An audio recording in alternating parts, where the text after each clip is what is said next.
Hello and welcome back to the channel. We have got the Blast Bounty 2026 finals in Malta just around the corner, actually starting tomorrow. The draft has just been done, so no better time than to discuss a little bit about this event and, of course, a bit of fantasy as well. So, without further ado, let's get into it. Of course, first event of the year, it's always kind of important because it's a little bit of an early warning sign as to maybe what the year's going to look like. I mean, there's still those overarching questions of basically can anybody compete with Vitality after one of the most dominant years we've seen in Counter-Strike, cleaning up nearly every award at the HTV Awards, bar opener of the year. But they're fantastic, right? And absolutely deserve both majors, massive run, streak of tournaments, one of the best win streaks as well, of best of threes in a row. A fantastic year for Vitality. No one can take anything away from them. And the question is now, is it just going to continue heading in towards 2026? And so far, not so bad heading in towards the opening tournament of the year.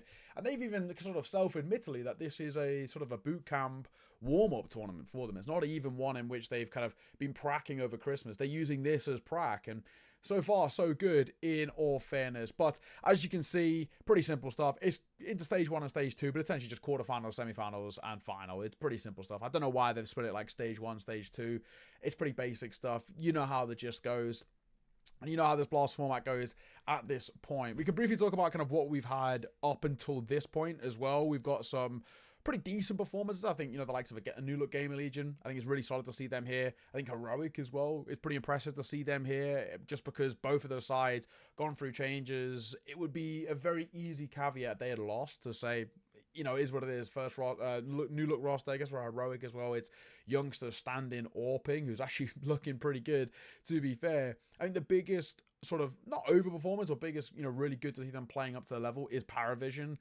Way in towards this team, they look fantastic. I think there's a lot to like with this side. Jame and kind of the unit around him is pretty awesome to see. So Paravision look cool. I'm liking what I see from this side. Definitely one to worth keeping out an eye out for heading in towards the next stage. We talked about some other decent performances. I think there was a lot to like from Eyeballers. I actually think real credit shown from that side. Still proving there's a little bit of, about them, and kind of JW still showing he's got a little bit left in the locker. Monty, I kind of like what I saw from them, but I'm always going to be biased to my UK boys. But I think Gizmy called a pretty good game, all things considered. Flip side, underperformances, I think, some pretty glaring ones. You can make the argument for Astralis having roster changes, but it still wasn't a great look by any means. Aurora, definitely an underperformance. They should be making playoffs in this level of competition every single time, but they continue to look a little rough around the edges. Of course, NIP also bringing Cairn in towards the mix is a roster change, but even still, it really wasn't a great look from them. Na'Vi looking pretty poor as well. I know it's first tournament. There's always this sort of air of room that we give a lot of the big teams, but it still should do a lot better. 3D Max, I think this is another tournament where they should be doing a lot better, and 3D Max is more important for them than I think, a lot of the teams. They really want to cement themselves inside of that top 10. They should be doing a lot better in a tournament like this, and they looked really quite rough for me. The big one is, though, FaZe, right? They just looked awful. No two ways about it. So, tough to see. To say the absolute least, but this is what we've got. The Blast Bounty format, the underdog, so to say, pick their opponents. Liquid got the first pick and they picked Falcons, and I think that is a pretty valid pick. It was pretty expected, no matter who got that first pick, that they were going to pick Falcons. Reason being, Kaisuke is not playing. Nucleons is from Falcons Force. He's stepping in basically because Kaisuke couldn't get a visa, which you hate to see, but it's unfortunately something that happens. It's a pretty big loss, obviously, but Nucleons is a dedicated entry for Falcons Force. He's a pretty aggressive player. I think they should probably just give him a lot of freedom just to run around and tap heads and see where things go from there. So I'm excited to see kind of what he can bring to the table. It's a really big proving ground for him as well. And the Liquid team aren't bad by any means. It definitely could be quite interesting in that one.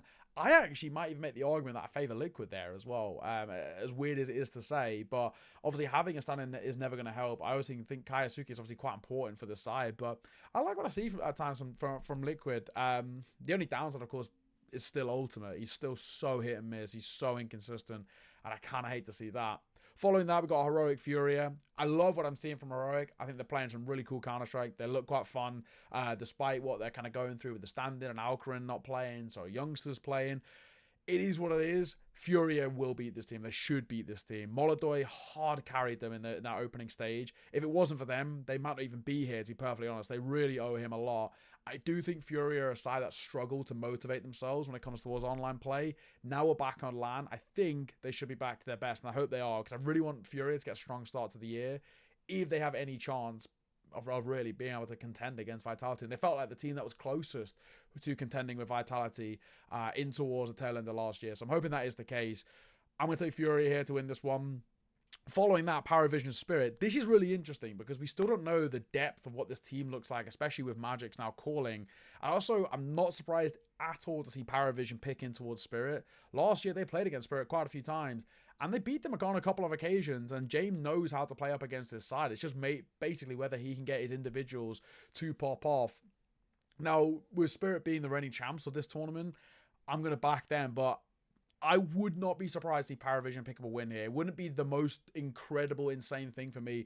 Paravision know how to play against the Spirit side. They like playing against them as well. James done it in the past. I've casted quite a few of them where it's been alarmingly close compared to kind of what it is on paper. I mean, definitely worth keeping an eye out for a few individuals. I think Zwei from that opening kind of part of the tournament looked incredible. He looked so sick. And of course, it's a bit of a revenge arc for him against his previous team where he never really got to shine because he wasn't playing the right roles. Now he is. I'm excited to see what that looks like. Nota, youngster, he's incredible. He was on like my ones to watch for last year, and he continues to prove why he was so highly rated. I think I put him number 2 overall last year. He is alarmingly sick, so definitely keep an eye out for him as well. And even though his ratings aren't that great, keep an eye out for Belchanok. I really like the work he does on the CT side. So that Paravision side, still kind of exciting. Final game, unfortunately for Game Legion, I'm not expecting anything here. Vitality should take it pretty effortlessly as well. I'm still not super sold on the new look of this side. I think Hypex is an upgrade of a Kersey, but I still need more from him, to be perfectly honest. And Snacks calling, I'm still not super convinced by it, so we'll have to see. For me, if I'm going to be making a guess about finals, I would talk about kind of my top 2 being probably Vitality Fury. I know it's super basic. You could maybe see a Spirit squeeze in there as well if they can find this kind of immediate honeymoon phase. But Vitality are my clear favourites heading in towards the tournament. Even though they've not really kind of been boot camping heading in towards this one, I still like what I see from the side. I still think they've got so much in the locker to prove that they don't really struggle all that much. To finish things off, of course, we're going to do a little bit of fantasy as well. I've already picked the team, and this is what I'm going to go with as well. I'm going to go with Leader, Apex, Mezzi on the attacker role, main Orp, Molodoi, no surprises there. Support, I'm going to go for Zontix and Nerds as the entry fragger. I'm going Nerds as well, just in case they pick up that win over Falcons. I think that could be kind of spicy.